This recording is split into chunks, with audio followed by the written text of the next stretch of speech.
So today we're going to be looking at Lunar Tides in the color Cerulean Sea. I have my swatches labeled 1 through 12, but that is not synonymous with hair levels. I'll be doing close-ups and pictures near the end of the video, so the numbers are just to help us keep track. 1 is a pink. This is kind of a bluish green, so I wanted to see how it would dye the pink. 2 is gray. 3 is a natural red, 4 is black, and then from 4 to 11, we have a range that goes to platinum blonde. And then number 12 is supposed to be kind of like a toned version of number 11. These are human hair swatches, but they are not all virgin hair. The only one that is going to be the number 4 black swatch. Otherwise, the other ones may have been bleached and dyed previously. So I'll be taking the dye directly from the container and I'll be putting it at the top of each swatch. Some people do like to dilute their dyes, so I'll do a diluted version at the bottom of each swatch. Please keep in mind, everyone's hair is different, which means everyone's hair could take dye differently, so just use my video as a reference as to how it could possibly turn out for you.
This dye is kind of dark, so I'm going to do a 4:1 ratio for the diluted portion. So that is 4 parts of the diluter to 1 part dye. If you're unsure what diluter is, the quick, simple, easy answer is that it lightens the color of a dye, essentially. And if you're wondering what I just use a plain white conditioner.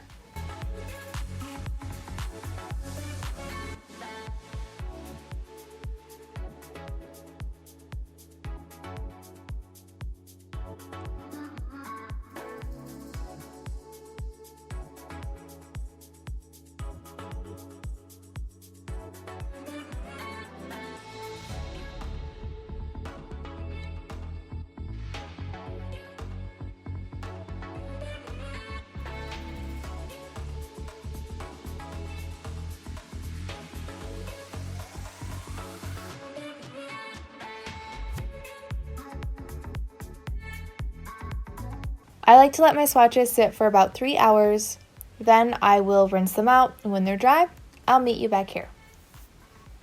Alright, so this is a very, very pigmented dye, and I'm always torn when it comes to greenish dyes on whether I consider them dyes for dark hair or not, because I don't know how many people want their like dark brown hair to have a green hue to it.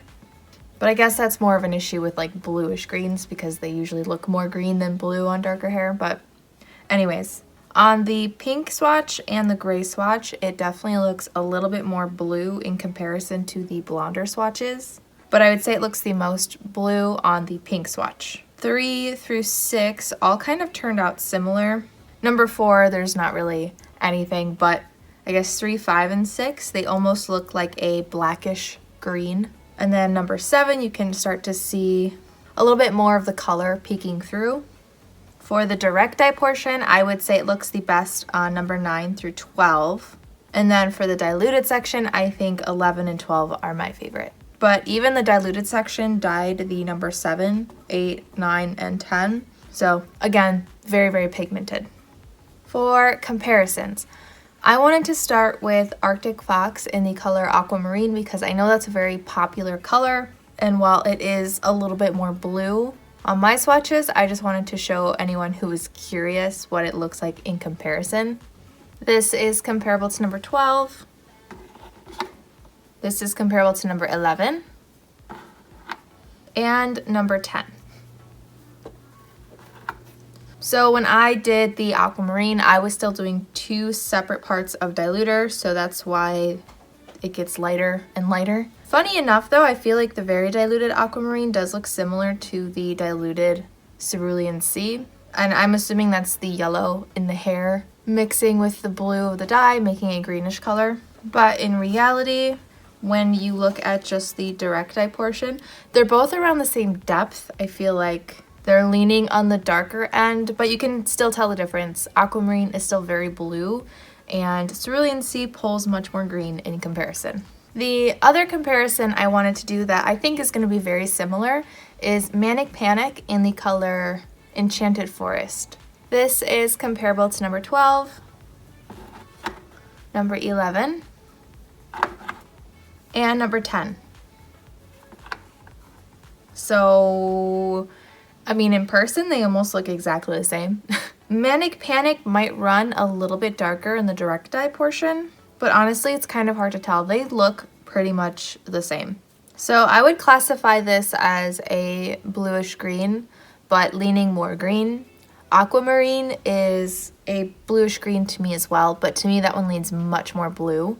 It's not quite as cool toned as like Poseidon from the same brand. And actually, I wasn't planning on comparing these, but for anyone who wants something maybe a little bit more green, something that I've done at least, would be Punky color in the color Alpine green. So this is that one. From memory, at least. I don't think I've done anything that's in between these two colors just yet. It's kind of jumped from more blue to more green, because I know I've done the Emerald green from One and Only. To me, that one's even more green, and then Juniper from Lunar Tides is definitely much more green. But yeah, this one, especially on the direct dye portion, does run just a little bit more green and a little bit lighter. So now I'd like to get into the before and after clips. Those, as well as any pictures you'll see at the end of the video, will all be done in natural lighting. And I'm sure, as you know, recreating the exact same environment with sunlight and daylight, natural lighting, can be very difficult. So if anything looks slightly off, that is probably why.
So I hope my video helped. If you have a request, there is a link below to a Google form you can fill out. Just remember, I only do dyes that do not test on animals. Thank you to my patrons, and thank you for watching, and I hope to see you in my next video.